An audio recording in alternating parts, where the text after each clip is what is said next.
Welcome back, everybody. I hope you've had a good week. You've been safe, you've been sound, you've enjoyed summer, what July has had to offer us, whether you're still sweltering in Texas, dodging a few thunderstorms in Colorado, or up in Dakotas, watching the storm chasers rage up and down those roads today along the international border with some crazy stuff going on up there, or enjoying some cool weather in Washington State. Either way, it's almost a typical July.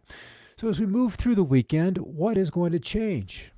Probably not a whole lot. Even if you're in China, where they've been enduring these incredible flooding rains, that looks to go on. And we'll look at the forecast as what the American models have for China, even out the next 15, 16 days. There are some indications that it's going to give it a break or get a reprieve, and then others that say absolutely not, that the rains will go on because it's the rainy season, and that's just the way it's going to, that it will continue just to play out. So we'll kind of look at that. We'll start in Australia first. We've tended to do that lately. Not a whole lot of precip anticipated for the continent itself, maybe a few stripes of rain here and there, but they've been largely focused often on the periphery, as is typically the case. Weather Zone tweeted over the last 24 hours that it's years since Sydney has been this cold for this long. Below 18 degrees, 18 degrees Celsius. If it had been 18 Fahrenheit, we'd be in serious trouble. So 18 C, we're talking about 65 degrees or so for 11 days running. That's a long time in that kind of I want to say southerly location, but in the southern hemisphere, it's a northerly location away from the cold. And what else did they say? World Emoji Day, describe your weather with emoji. And parts of the far north Queensland had a cold and frosty start to this morning, with some places even registering the lowest temperature in more temperatures in more than a decade. In some of those spots, you can actually see a little bit of frost on the road. So kind of crazy that, but heck, it's winter. It's winter. The trees turn colors. You get the shades.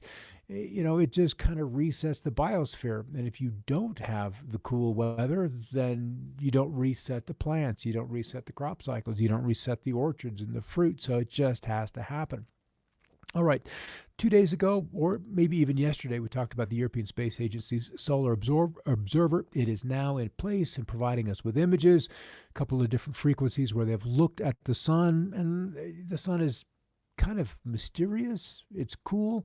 But one thing I did notice on this visible image is that there are no sunspots. And the sunspots being magnetic storms with massive magnetic currents and upwelling from below, pulling, it's just a huge kind of churning engine. In fact, this obviously would be a positive and a negative polarity, so maybe we just can't see it here in this other image. In fact, it might be this itty bitty spot, and I don't know whether you can see that through the compression that all these broadcasting systems run it through, but that does look like a spot right there. And then again, with some brightening with some of these other frequencies. But nonetheless, the sun is a fascinating I've seen some odd, yeah, let's not go there just yet. Save that for another day. All right, China sacrificing farmlands to save large cities during this major flood. It looks kind of desperate. We'll see if we can do this. And what they've essentially done is opened up dikes. And the Army Corps of Engineers has had to do that in the States as well. You just have to open it up to relieve some pressure off the rivers and lakes. And this looks like almost a futile attempt unless there's a massive green area behind where they've opened this dike to relieve the pressure into this farmland. But certainly there's a farmer that's responsible for that. It's likely a rice crop or something along those lines, and it's going to be lost. And it's hard to imagine how they're not going to be dealing with some food issues as time goes on, as we have seen, rivers and river beds tend to, let's just say, support the most fertile of land. And if that land is soaked, if you lose your growing season because it's too waterlogged or the crop is already in, as we could see in that particular instance, that it just gets suffocated. So we're going to see some farmland issues. All right, the CPC, or Climate Prediction Center, unified 90-day percent of normal precip, and it doesn't look all that abnormal, to be honest with you. I looked at this map and I just tried to tease out where this kind of an epic rainfall would have come from. So I was kind of left a little bit confused by that graphic.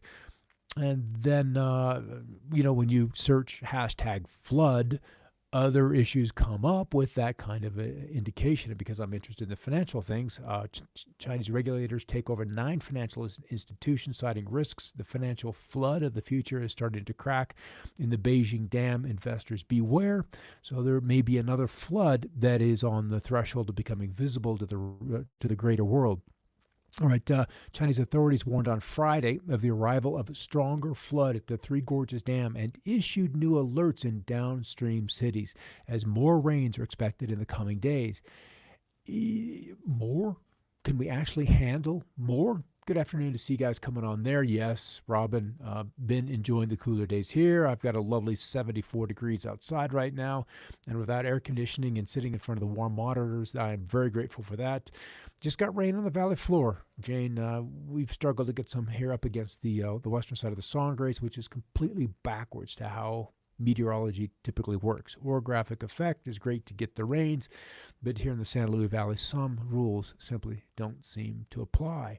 Dang, it didn't hit us, right? But we got the cool. We're just we're just making do. Got a whole 15 minutes worth of little puddles. Well, hey, that's better than nothing. At least settles the dust. And I would love to take the dogs for a walk without getting powdered dirt all over them, especially since they've, they're clean. Who wants to take clean dogs out into dirt? Grateful I'm not dealing with flooding. I'm with you. I would rather be out there and having a garden the water the garden, than to deal with this other. So it's kind of nice. And Lori popping in, good to see you. It's been a bit. Yes, the cooler temperatures and moisture have been refreshing.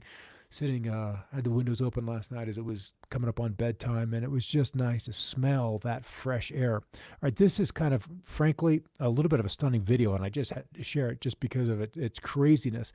Look at this. Through the strong winds, you got people sitting out by the river watching the creek, one empty chair by the table. She gets up, walks away, and the wind, and it was probably something like a cottonwood, and it just dropped. Oh, somebody loves you. That's all I can say for that, and that's kind of how it is. All right, I thought this was kind of strange, kind of cool, actually. The brain cell and the universe. From the big to the small, same rules, same principles, same things apply. All right, then this guy kind of talks into winter temperature departure, provided we end up with a weak La Nina come this fall. And that would mean the east would be warm, the west would be cool, and from Arizona through Colorado on up into the western Great Lakes states, kind of on the verge, bouncing back and forth between above normal to below normal, but coolest weather certainly from Alaska, and then through western Canada. And he goes to describe precipitation with kind of wet through the Ohio and lower Mississippi valleys, even the upper Mississippi Valley, kind of above normal, and even into the central to northern Rockies, with the southeast and the southwest on the dry side, and Alaska would join them in that dryness. And this one kind of similar, fall temperature, so warm in the middle part of the nation, and then just patches of wet and dry. And there's an aspect of geoengineering that's underway. So when you're only looking at 30 years worth of history, and it's my humble opinion that this engineering has been going on at least that long. So I don't know that we can actually draw a true comparison from an event like that. All right, cool. Yeah, that is food for thought, isn't it? Taha, as you're going out for lunch and all of a sudden you come back and your chair just isn't there.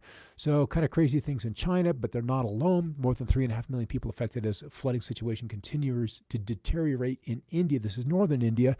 Strong magnitude 7.0 quake hit Papua New Guinea, and they have been famous for crazy, crazy quakes. And Osaka, heavy, no, that's not right. In southern Mexico, heavy rains and hail, fatal flooding and landslides.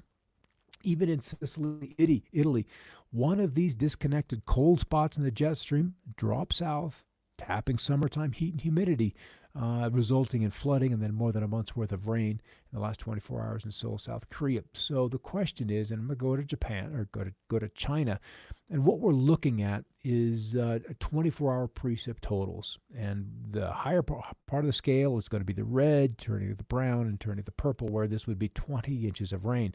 Right now, the max on the map is like 5.16 inches.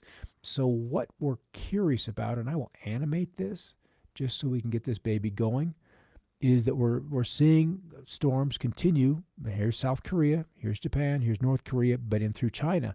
We see an event, we take about a 3-4 day break, and then another big rain event begins to take shape, roll across North and South Korea. So I'm kind of tending to think we're going to see renewed news from flooding over the Koreas.